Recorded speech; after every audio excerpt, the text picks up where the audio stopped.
यदि आप full course देखना चाहते हैं तो यहाँ चैनल के नाम पर क्लिक करें, जिससे आप चैनल पे पहुंच जाएंगे। जहां प्लेलिस्ट पर क्लिक करेंगे तो आपको कोर्सेज की लिस्ट मिल जाएगी। आप सभी छात्रों का इस वीडियो में स्वागत है। मैं हूं नीलेश और इस वीडियो में हम सीखेंगे हमारे अध्याय 2 बहुपद की प्रश्नावली 2.2 का प्रश्न पहले का दूसरा प्रश्न छोड़ रहा हूं, उसे आप स्वयं कीजिए। तो यहाँ पर हम जो प्रश्न तीसरा है उसे हल करेंगे। तो प्रश्न तीसरा जो है वो है हमारा कि दिया गया बहुपद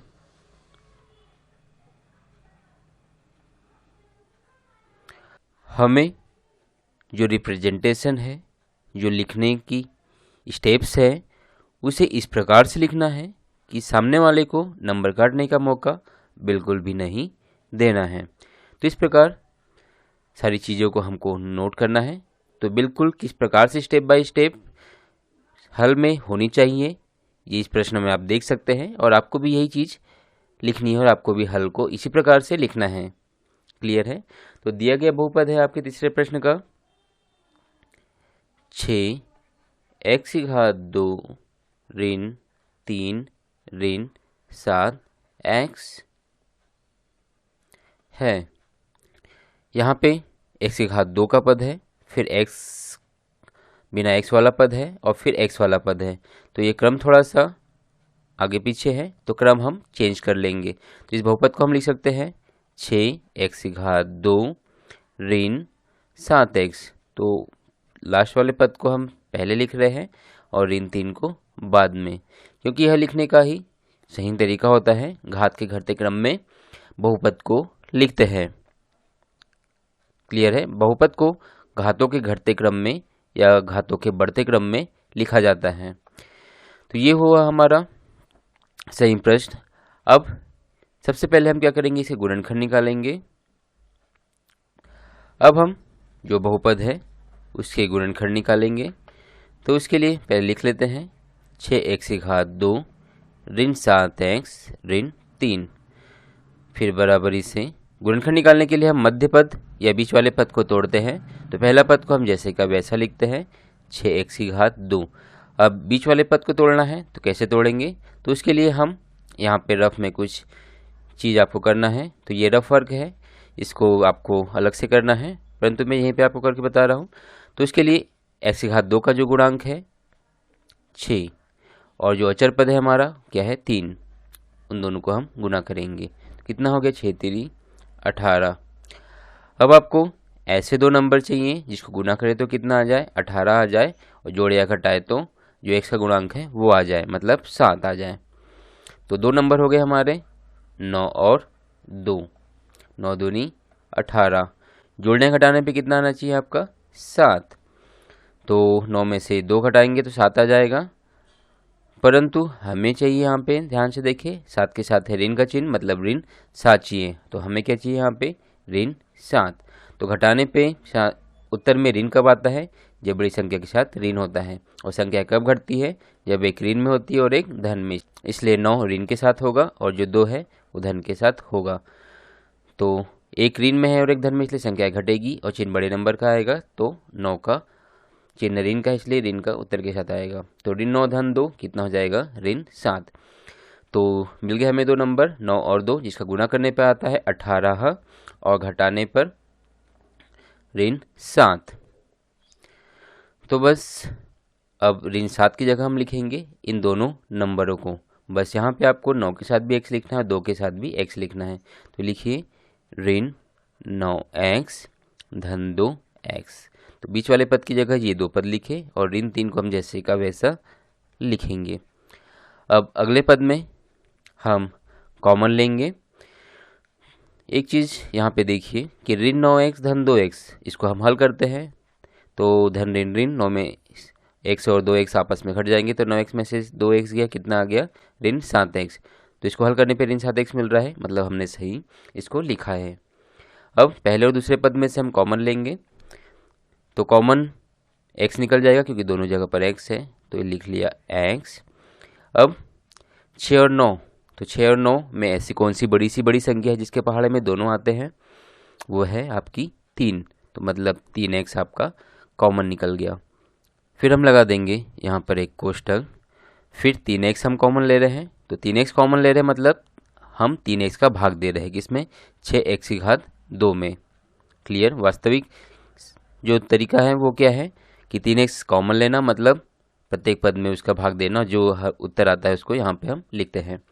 तो सरल तरीका ये है कि हम 3 का पहाड़ा पढ़ेंगे, कितनी बार जाएगा 6 में, 2 बार, तो 3 दूनी 6, इसलिए लिख देंगे सीधे सीधे 2। x की घात 2 है तो समझ लो 2x है, तो 1x कॉमन निकल रहा है तो बच गया आपका x। फिर ऋण का ऋण जो चिन्ह है वो लगा देंगे, फिर 3 त्रिका 9, 3 बार जाएगा, और x दोनों x ही x है दोनों जगह, तो x कॉमन निकल गया, कुछ नहीं बचेगा, कोष्ठक बंद। फिर जो बीच में चिन्ह रहेगा उसको हम यहाँ लिख देंगे। यहाँ पे दोनों में x नहीं है तो x कॉमन नहीं निकलेगा, कोई संख्या है बड़ी से बड़ी, वो है 1, मतलब यहाँ पे 1 कॉमन निकले। जब कुछ कॉमन नहीं निकलता है तो हम 1 कॉमन लेते हैं, कोष्ठक बंद, कोष्ठक लिखेंगे। फिर जब 1 कॉमन निकलता है और सामने भी धन चिन्ह है तो ये पद जैसे कि वैसे आ जाएंगे, 2x ऋण 3। ठीक, याद रखना है आपको कि जब 1 कॉमन निकलता है तो दोनों के पद जैसे कि वैसे लिखते हैं। यहाँ पे धन है इसलिए चिन्ह भी नहीं बदलेंगे, यदि ऋण रहता तो हम दोनों के चिन्ह भी बदल देते। अब अगली स्टेप में आपको जो कॉमन ब्रैकेट है उसको हम एक बार लिख देंगे, तो 2x ऋण 3, फिर दूसरा कोष्ठक लगाएंगे, फिर इसमें जो हमने कॉमन लिया था उसको लिख देंगे 3x धन 1। ठीक, अब गुणनखंड निकल गए, हमें निकालना है शून्यक, तो शून्यक निकालने के गुणनखंड की जरूरत थी, तो यहाँ पे एक स्टेप और लिखेंगे कि शून्यक निकालना है इसलिए क्योंकि शून्यकों के लिए जो बहुपद का मान, शून्यकों के लिए बहुपद का मान कितना होता है आपका, 0 होता है। अतः क्योंकि शून्यकों के लिए बहुपद का मान 0 होता है, इसलिए जो हमारा बहुपद है 6x की घात 2 ऋण 7x ऋण 3, ये भी किसके बराबर होगा, 0 के। इसलिए इसके जो गुणनखंड है उसको लिख लेंगे इसके अगली स्टेप में, तो 2x ऋण 3, फिर दूसरा कोष्ठक 3x धन 1 भी बराबर होगा किसके, 0 के। अब देखिए क्योंकि ये जो कोष्ठक है ये भी कोष्ठक है जिनको हम गुना करने पर कितना आ रहा है, 0, इसका मतलब होगा अतः 2x ऋण 3 बराबर है 0 के, या अथवा दोनों लिख सकते हैं, या 3x धन 1 भी बराबर होगा 0 के। क्योंकि दोनों का गुणनफल 0 है तो या तो ये 0 के बराबर होगा या ये वाला 0 के बराबर होगा, तो इसको इस प्रकार से लिखेंगे और दोनों को हल करके हम x का मान निकाल लेंगे। तो 2x ऋण 3 है तो पहले अचर पद को पक्षांतर कर देंगे, तो 2x का 2x इधर रह जाएगा, ऋण 3 इधर आके धन 3, चिन्ह बदल जाते हैं पक्षांतर करते हैं तो x बराबर इसे x के साथ 2 गुने में है तो पक्षांतर करने पे जाएगा आपका भाग में, तो 3/2, तो x का x मान निकल गया। इसी प्रकार से इसको हल करेंगे तो 3x बराबर इसे धन 1 इधर आके ऋण 1 और x बराबर इसे ऋण 1 है, x के साथ 3 गुने में है तो बटे में आएगा, तो क्या जाएगा 3, तो x का मान निकला 3/2 और ऋण 1/3, तो ये निकल गए हमारे शून्य। अतः शून्यक 3/2 व ऋण 1/3 है। अब शून्यक और गुणांकों में हमें संबंध सत्यता की जांच करनी है, तो सिंपल तरीका है, पहले क्या लिखेंगे, शून्यकों का योगफल, शून्यकों का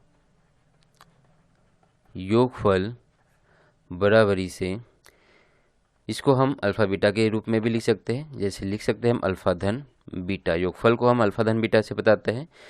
यहाँ पे अल्फा और बीटा को हम शून्यक मानते हैं सांकेतिक रूप से, तो बराबरी से अल्फा धन बीटा मतलब शून्यकों का योग, तो शून्यक है हमारे 3/2 धन जोड़ रहे हैं योगफल इसलिए धन, और दूसरा है ऋण 1/3। ऋण है इसलिए कोष्टक में लिख लेंगे ऋण 1/3। तो अगली स्टेप में 3/2 जैसे का वैसा कोष्टक हटेगा तो ऋण और ये धन हो जाएगा आपका ऋण धन ऋण 1/3। अब 3 और 2 का एलसीएम निकलेगा, 3 दूनी 6। जब एलसीएम दोनों का गुणनफल होता है तो इसका गुना इधर, इसका गुना इधर हम सीधे सीधे कर देते हैं। तो 3 3 9, ऋण का ऋण 2 एकम 2, बराबरी से 9 में से दोगे 7/6। क्लियर है। अब अगली स्टेप बिल्कुल सिंपल है, आपको इधर साइड में लिखना है। चिन्हों का योगफल होता है आपका ऋण का चिन्ह x का गुणांक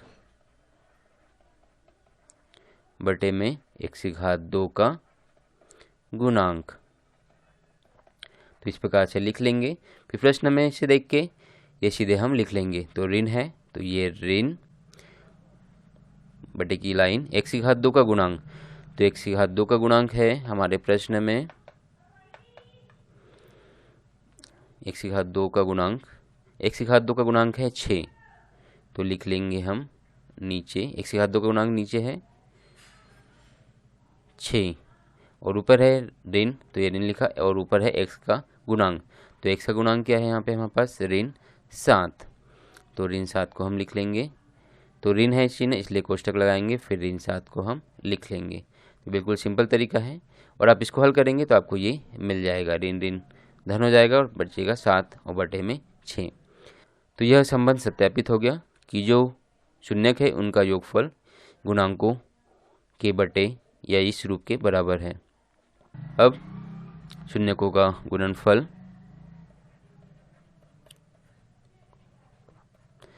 शून्यकों गुणनफल को बताते हैं हम अल्फा इंटू बीटा से। तो अल्फा इंटू बीटा मतलब शून्य को गुणनफल। तो शून्यक है हमारे 3/2 ऋण 1/3। तो पहला शून्यक 3/2 गुणित ऋणात्मक है इसलिए कोष्टक ऋण 1/3। तो बटे वाली संख्या है, गुना करना है तो ऊपर का ऊपर नीचे का नीचे, धन और ऋण का गुना हो जाएगा तो क्या मिलेगा हमें ऋण 3 एकम 3, 3 दूनी 6। यहाँ काटेंगे नहीं क्योंकि हमें संबंध भी स्थापित करना है।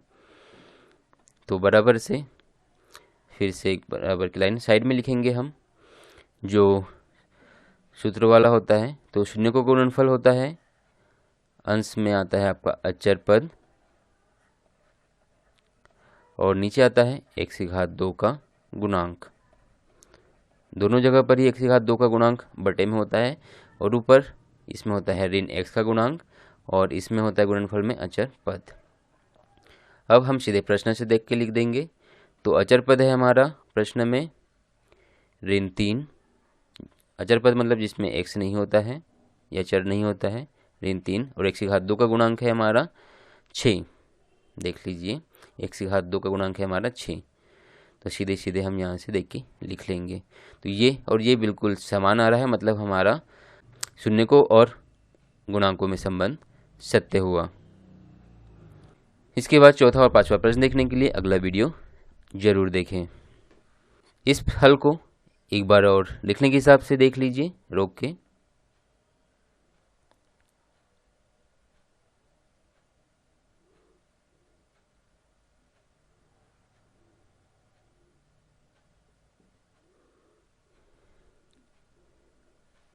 यदि आप फुल कोर्स देखना चाहते हैं तो यहाँ चैनल के नाम पर क्लिक करें, जिससे आप चैनल पे पहुंच जाएंगे। जहां प्लेलिस्ट पर क्लिक करेंगे तो आपको कोर्सेज की लिस्ट मिल जाएगी, जिस पे क्लिक करके आपको कोर्स के सारे वीडियो क्रम से मिल जाएंगे। इन वीडियो को क्रम से देखें और घर बैठे सीखें। यदि आप इसी प्रकार की वीडियो देखना चाहते हैं तो यहाँ क्लिक करके चैनल को सब्सक्राइब करें, बनने वाली बेल बटन को क्लिक करें, ऑल पर क्लिक करें, जिससे आपको आने वाले नए वीडियो नोटिफिकेशन के साथ मिलते रहेंगे और आप सीखते रहेंगे। यदि वीडियो अच्छा लगा हो तो यहाँ क्लिक करके लाइक करें, इस बटन पर क्लिक करके दोस्तों के साथ शेयर करें। आप भी सीखें, सभी सीखें। Thank you for watching.